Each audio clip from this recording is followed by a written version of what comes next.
2007년 그 미국 버지니아 공대에서 이 총기 난사 사건으로 32명이 죽고 42명이 큰 부상을 입었습니다.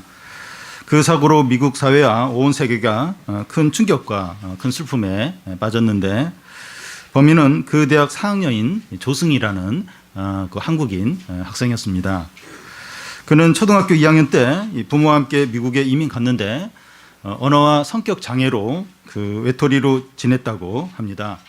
그는 총기 난사 디데이, 그 디데이를 위해서 2달 전부터 총기를 구입했고 또 사격 연습을 했고 또 체력 단련까지 했다고 합니다.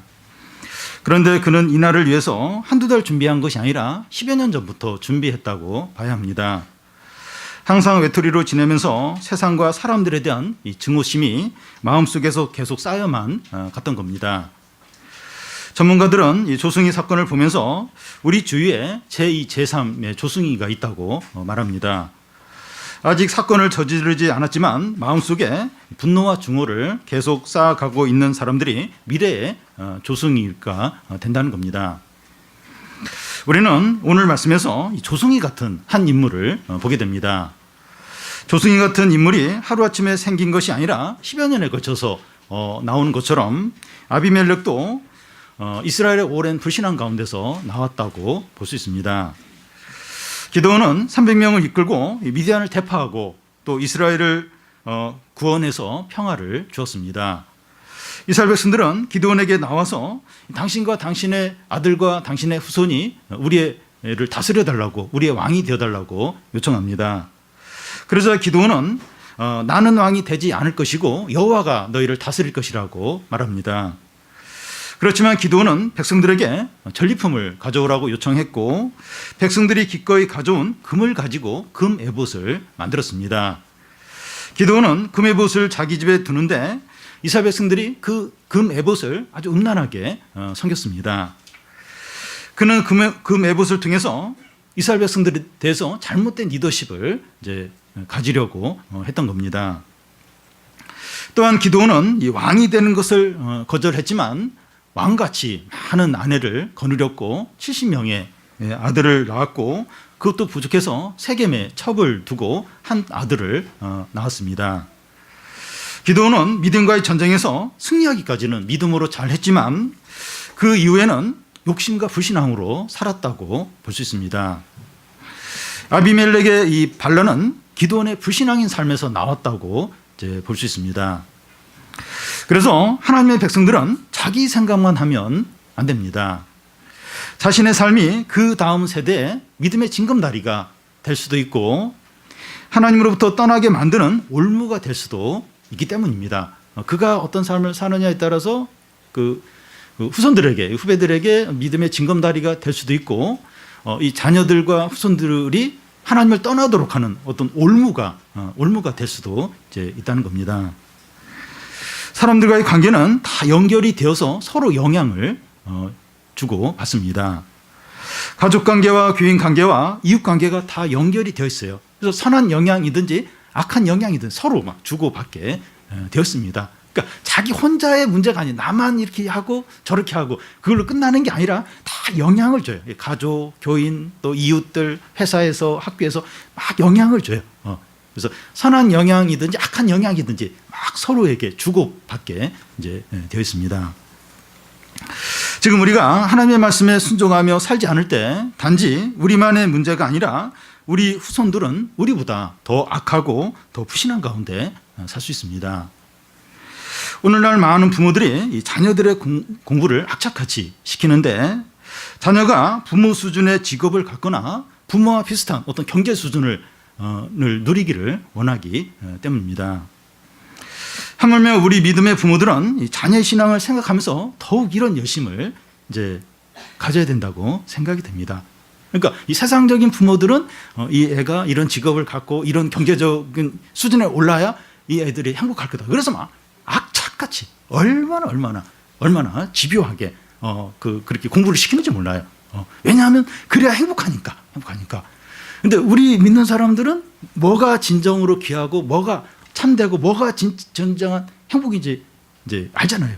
그러면 우리도 이제 거기에 이제 이렇게 헌신하고 또 자녀들에게 그렇게 요구를 하고 또 그걸 위해서 기도하고 그렇게 해야 되는데 잘못하면 우리는 이것도 아니고 저것도 아니고 이제 그런 어떤 처지에 있을 수 이제 있는 겁니다. 부모들과 주일학교 교사들과 리더들과 사역자들은 자신을 잘 돌아보아야 합니다. 우리가 믿음이 있다고 하지만 세상을 쫓고 욕심으로 살면 그 대가를 우리 자녀들과 어린 자들이 다 그것을 이제 그 대가를 이제 치르게 됩니다. 그 영향을 다 이제 받게 됩니다. 다음은 그 아비멜렉이 왕이 되려고 시도하는 방법입니다. 1절에서 3절까지 한 절씩 교대로 읽겠습니다. 여룻바알의 아들 아비멜렉이 세겜에 가서 그의 어머니의 형제에게 이르러 그들과 그의 외조부의 집에 모은 가족에게 말하여 이르되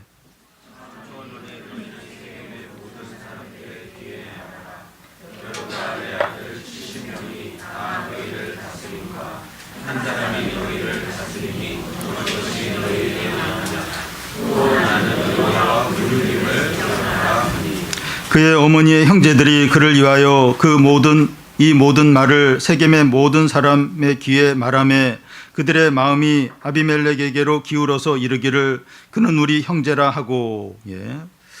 이스라엘에서는 왕이 되거나 사사가 되려고 할 때 스스로 나서서 왕이나 사사가 될 수 없었습니다. 하나님이 부르시고 하나님이 세우셔야 됩니다. 오늘날도 어떤 사람이 이제 신학을 이제 하겠다고 할 때 혼자서 결정하는 것이 아니라 이 공동체에서 확인을 받아야 되고 교회에서 추천을 해줘야 이 목회의 길을 갈 수 있습니다. 근데 지금 아비멜렉은 어떻게 하고 있습니까? 스스로 왕이 되려고 하고 있습니다. 세겜은 그 이방 사람들이지만 그 이스라엘 안에 속해서 이스라엘 백성들처럼 사는 자들을 말합니다. 오늘날에는 이게 다른 나라 이민을 가서 거기서 이제 시민권을 얻고 이제 그 나라 이제 국민처럼 이제 사는 것과 이제 같습니다. 아비멜렉은 왕이 되고자 하는 야망을 가지고 자기 어머니가 사는 세겜으로 갑니다. 그곳에 가서 그의 외삼촌과 외할아버지에게 찾아가서 말하기를 지금 자기가 하는 말을 세겜 사람들에게 다 말하라는 겁니다. 여룻바알의 아들 70인이 너희를 다스리는 것과 한 사람이 너희를 다스리는 것 중에 무엇이 더 낫겠느냐 하는 겁니다. 무엇보다도 나는 그 너희의 고륙 지친이라는 거예요. 한 같은 혈육이라는 겁니다. 나는 당신들과 친석 사이고 같은 세겜 사람이라는 겁니다. 아비멜렉은 지금 자기 그 친족과 고향 사람들을 상대로 선거 운동을 하고 있습니다. 우리가 남이가 이제 하는 말이 있는데 그는 혈연과 지연 관계를 주장하면서 기드온의 다른 70명의 아들들을 배척을 하고 세겜 사람들의 마음을 자기에게로 모으고 있습니다. 하나님 백성들은 그러면 안 돼요. 왕이 되는 걸 하나님이 이렇게 세우시고 그렇게 해야 되는데 자기가 막 선거 운동을 하고 혈연 지연 막 이걸 해서 막 사람들의 마음을 모으고 지금 아비멜렉은 지금 그렇게 하고 있습니다. 세겜 사람들은 어떻게 반응을 합니까? 3절 중간을 보면 그들의 마음이 아비멜렉에게 기울어서 이르기를 그는 우리의 형제라 하고 세겜 사람들은 아비멜렉이 그들의 형제니까 당연히 왕으로 세워야 한다고 생각을 하는 겁니다. 하나님의 뜻이나 또 하나님의 말씀은 전혀 생각을 하지 않습니다. 전혀 하나님의 뜻이 어디에 있는가, 하나님의 인도하심이 있는가, 전혀 이런 건 생각하지 않습니다. 여러분, 왜 사람들이 그 사람을 세우고 뽑을 때 혈연이나 지연이나 학연을 중요하게 여깁니까? 대기업 회장이 물러나면서 후계자를 임명할 때 자기 아들이나 딸이나 사위를 임명하는 이유가 뭡니까? 믿을 수 있고 안전하다고 여기기 때문입니다. 그런데 이 믿는 사람들도 이런 부분에서 자유롭지 못합니다. 교회 세습 문제가 여기서 이제 나오는 겁니다. 학교 선후배나 교회 고향 사람이나 친인적 관계나 또래의 영향을 많이 받습니다.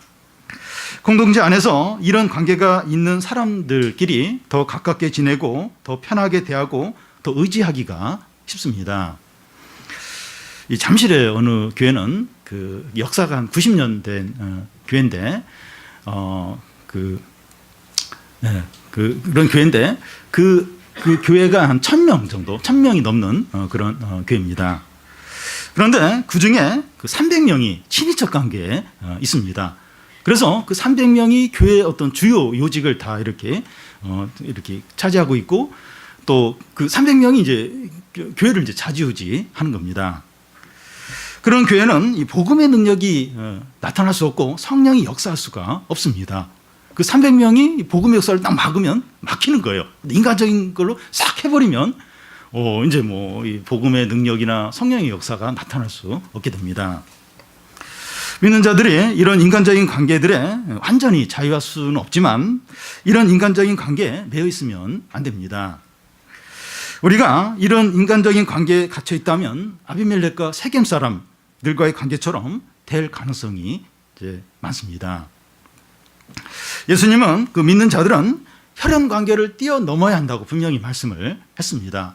한 번은 예수님이 어느 집에서 이렇게 가르치고 있는데 예수님의 육신의 가족들이 밖에서 예수님을 찾았습니다.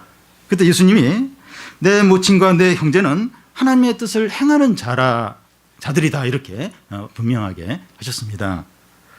믿는 자들이 신앙 안에서 한 가족이 된 것은 혈연이나 다른 인간적인 관계보다 더 우선하고 더 본질적입니다. 혈연이나 친밀한 인간 관계를 이제 무시하라고 하는 것이 아니라 이 그리스도의 피로 맺어진 가족 관계가 더 우선이라는 겁니다. 사람의 피로 맺어진 관계, 어떤 혈연 관계 중요하지만 그리스도의 피가 더 귀하고 더 가치가 있다는 겁니다. 그러니까 성도들은 이 그리스도의 피로 맺혀진 이 관계, 그 새로운 가족 관계를 더 우선하는 자들이 이제 성도들입니다. 왜냐하면 아무리 이렇게 혈연이 가깝고 막 이렇게 그렇다 할지라도 그리스도의 피보다는 아니에요.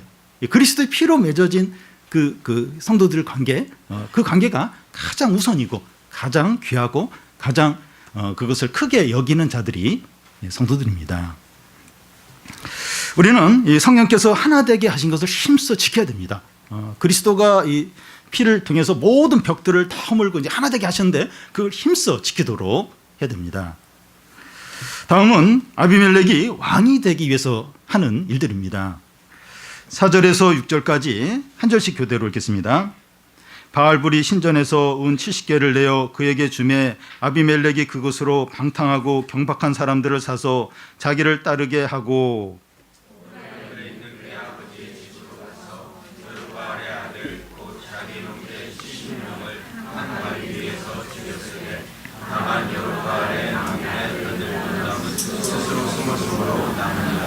세겜 모든 사람과 밀로 모든 사람이 모여서 세겜에 있는 상수리나무 기둥 곁에서 아비멜렉을 왕으로 삼으니라.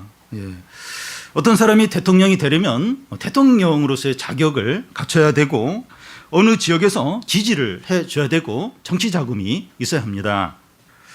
세겜 사람들은 아비멜렉을 그들의 왕으로 삼기로 마음을 먹고 그에게 정치 자금을 줍니다. 그런데 그 정치 자금을 어디서 이제 주는가 하면 바알브릿 묘에 보관되어 있던 은 70개를 줍니다. 그래서 바알브릿은 바울 이제 신전을 가리킵니다. 아비멜렉은 이 바알에게 바쳤던 돈을 받는 겁니다.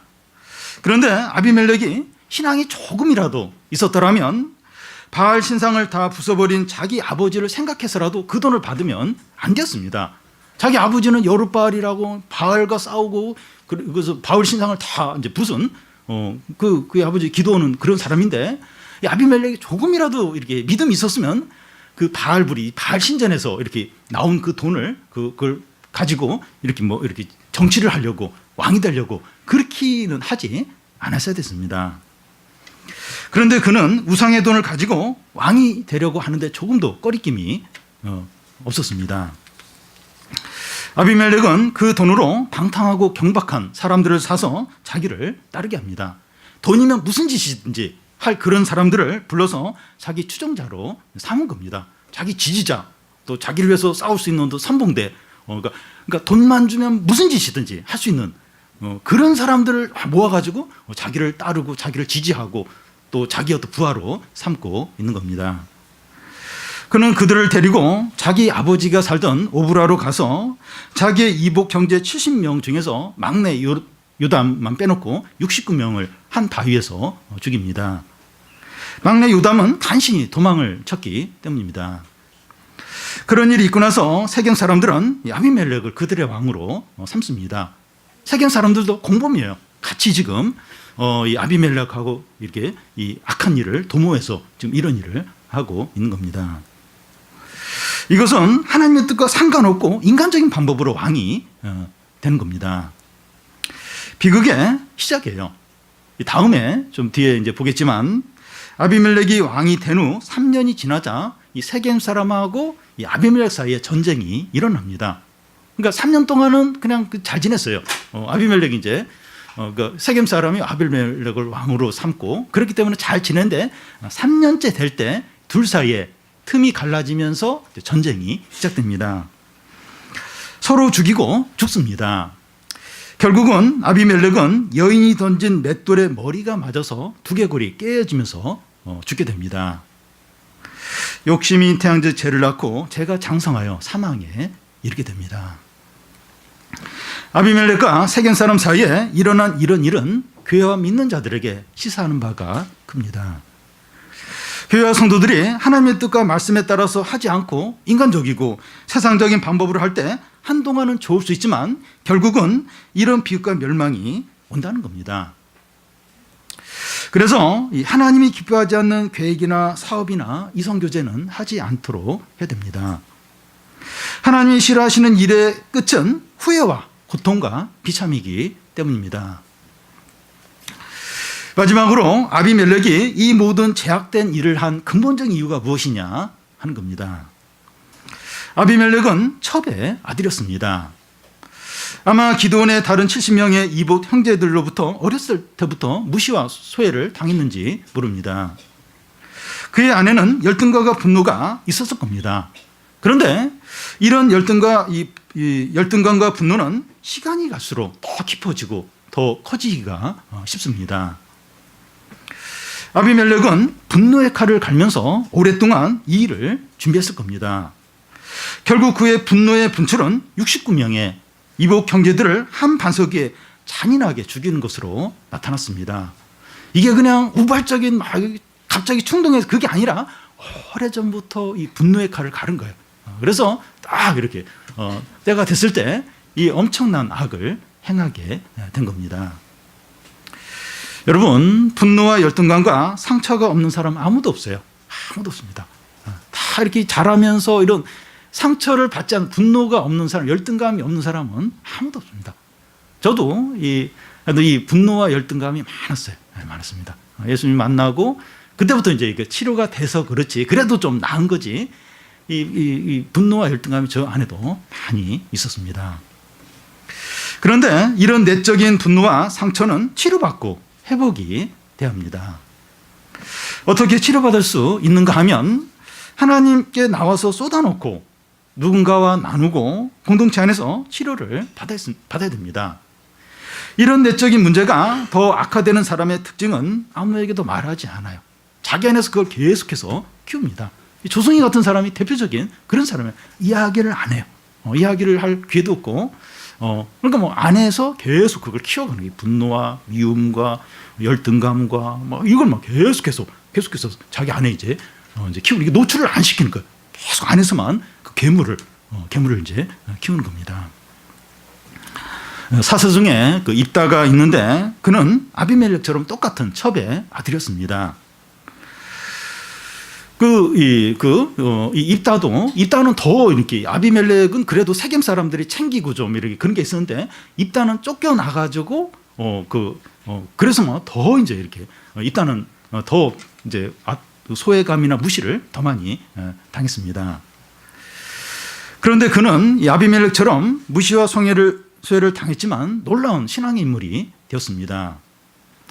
아비멜렉과 입다의 차이는, 아비멜렉은 열등감과 진노를 자기 안에서, 이 열등감과 분노를 자기 안에서 계속 키웠지만 입다는 하나님 앞에 가지고 나아갔고 공동체 안에서 이제 그걸 나누면서 치료를 받은 겁니다. 입다에게는 공동체가 있었어요. 그리고 입다는 하나님을 경외했습니다. 하나님께 그 부분들을 이렇게 고백하고 공동체에서 이렇게 함께 그걸 나누고 그러면서 이제 입다는 치료가 되었습니다. 여러분, 우리들 가운데 열등감과 분노와 피해의식과 상처와 우울증이 없는 사람 아무도 없어요. 특히 크리스찬은 이게 우울증, 정서적인 어떤 이런 걸 가질 가능성이 많습니다.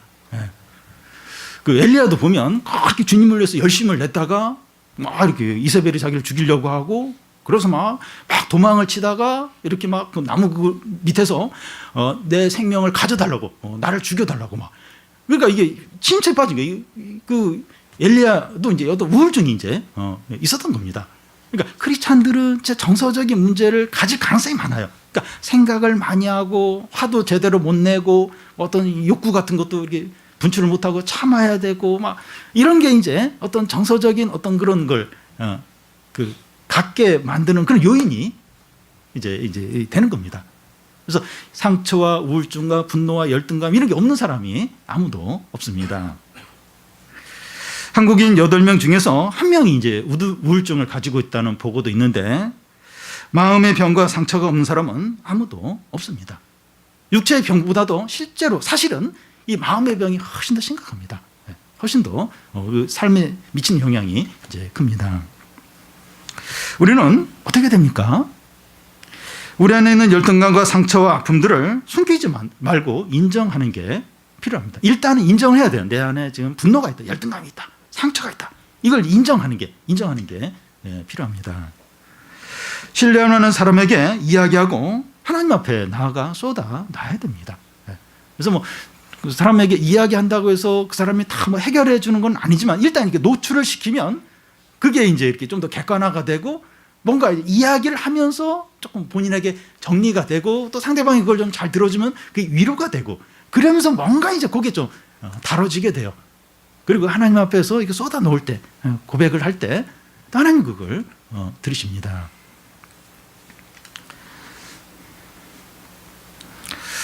그렇게 할 때 시간은 걸릴 수 있지만 이 성령께서 치료하시고 회복을 시키십니다.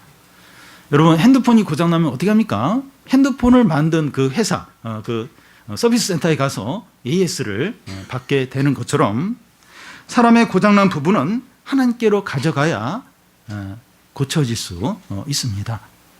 누가 사람을 만들었나? 누가 사람에 대해서 제일 잘하시나? 하나님. 하나님께 나아가서 이제 이렇게 고백을 하는 겁니다. 그러니까 이런 정서적인 이런 문제는 사실 하루아침에 이게 형성이 된 게 아니기 때문에 한 번 가서 기도한다고 한 번 또 이렇게 자식의 문제를 이야기한다고 이게 치료되고 확 회복이 되는 건 아니에요. 시간이 사실은 많이 걸립니다. 그래도 회복이 돼요. 점점 이렇게 나아집니다. 왜냐하면 하나님이 치료를 하십니다. 왜냐하면 하나님 우리를 잘 아세요. 우리를 만드셨어요. 그래서 하나님 많이 회복을 시키십니다. 그런데 마음의 상처와 분노를 그냥 놔두면 자기 자신을 파괴할 뿐만 아니라 주위 사람들까지 상하게 할 수 있습니다. 그의 말이 입에서 나오는 말이 화살이 되어서 주위 사람들을 쓰러뜨릴 수 있습니다. 자기는 그러고 싶지 않아요. 근데 자기도 모르게 어쩔 수 없이 이렇게 막 그렇게 하게 이제 되는 겁니다. 사단에게 기회를 많이 주게 돼요. 사단이 막 이렇게 공격할 기회를 많이 주게 됩니다.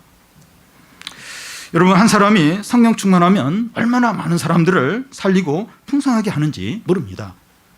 가정이나 모임에서 한 사람이 기쁨이 가득하면 주위 사람들까지 즐겁게 해요. 한 사람이 막 기쁨 이렇게 하면 그 모임이 그 가족이 같이 막 그런 영향을 받아서 같이 기뻐해요. 같이 막 이제 힘을 내게 됩니다. 근데 한 사람이 증오와 분노에 사로잡혀 있으면 주위 사람들에게 큰 고통과 아픔을 줍니다. 본인은 전혀 그럴 생각이 없어요. 그러고 싶지가 않아요. 근데 어쩔 수 없이 막 그런 영향을 주지 않을 수 없게 됩니다. 여러분 우리는 이 성령 충만하지 못하고 자주 분노한다면 어쩔 수 없다고 하면서 합리화시키지 않도록 해야 됩니다. 야구 사들은 성내지 말라고 하면서 성내는 것이 하나님의 뜻을 이루지 못한다고 했습니다. 그래서 막 옳은 일을 할지라도 이렇게 옳은 일을 할지라도 막 화를 내게 되면 상대방은 자기가 잘못한 걸 다 잊어버려요. 그 상대방이 화낸 거 가지고 또 막 이렇게 마음이 상해하면서 뭐 이렇게 막 그렇게 합니다. 그래서 이 화내는 게 이게 자꾸 사단에게 기회를 주고 하나님의 뜻을 이제 못 이룬다는 겁니다. 아비멜렉과 입다는 똑같이 비참한 처지에 있으면서 전혀 다른 삶을 살았다는 것을 기억하시기를 바랍니다. 중요한 것은 우리 문제를 가지고 하나님께 나아가느냐 아니면 자기 속에서 계속 키우느냐 하는 겁니다. 이게 자꾸 드러내야 돼. 드러내면 이제 그게 이제 이렇게 이게 좀 나아지고 또 치료되고 회복될 그런 어떤 기회가 자꾸 이제 되는 겁니다. 그래서 몸이 아프면 그리고 자꾸 병원에 가서 이렇게 진단을 받고 뭐 약을 먹고 이래야 이제 나아지지. 그냥 가만히 계속 가지고 있으면 그 병을 자꾸 이제 키우게 되는 거죠. 이 육체의 병뿐만 아니라 이 마음의 병도 같다는 겁니다. 이렇게 아무한테나 이야기든 하기 이제 힘들 수 있으니까 좀 신뢰할 만한 사람한테 자기 이야기를 하는 거예요. 믿는 자들 모임 안에서 이야기를 하는 겁니다. 그리고 또 하나님께 가서 쏟아놓고 그렇게 하는 겁니다. 사는 여러분, 우리 한 사람 한 사람은 수도관이라고 할 수 있습니다. 우리를 통해서 이 생수가 나와서 다른 사람을 회복시킬 수도 있고 오염된 물이 나와서 다른 사람을 병들게 할 수도 있습니다. 그러고 그럴 의도가 없는데 뭐 이렇게 원치 않지만 그렇게 막 이제 그런 역할을 이제 하기가 쉬운 겁니다. 성도 여러분, 우리가 거듭나고 변화되고 새롭게 되는 것이 얼마나 필요한지 모릅니다. 어떤 개인의 문제가 아니에요. 그냥 나만 이 지리산이나 산속에 혼자 사는 게 아닙니다. 우리 가족들 매일 사람들 만나고 계속 이제 이렇게 다 얽혀 있어요. 서로 어떤 영향이든지 이제 주고 있습니다. 그래서 내가 이렇게 거듭나고 변화되고 이렇게 새롭게 되고 치료되는 게 얼마나 필요한지 모릅니다. 내가 이렇게 성령 충만하고 믿음에 이렇게 다 서 있고 이게 그냥 개인의 문제가 아니에요. 그냥 나만 복받고 그런 차원이 아니라 계속 영향을 줘요. 선한 영향을 주기도 하고 아니면 안 좋은 영향을 주기도 한다는 겁니다. 우리가 이렇게 변화되고 새롭게 되도록 하기 위해서 하나님의 아들이 십자가에 죽으셨다가 부활하시고 우리에게 성령을 부으셨습니다. 우리는 이 성령으로 항상 새롭게 되고 치료되고 변화되기를 바랍니다. 우리 안에 있는 상처와 분노가 기도와 말씀을 통해서 그리고 이 공동체 안에서 치료가 되어서 많은 사람들에게 유익을 주고 하나님께 영광을 돌리시기를 바랍니다.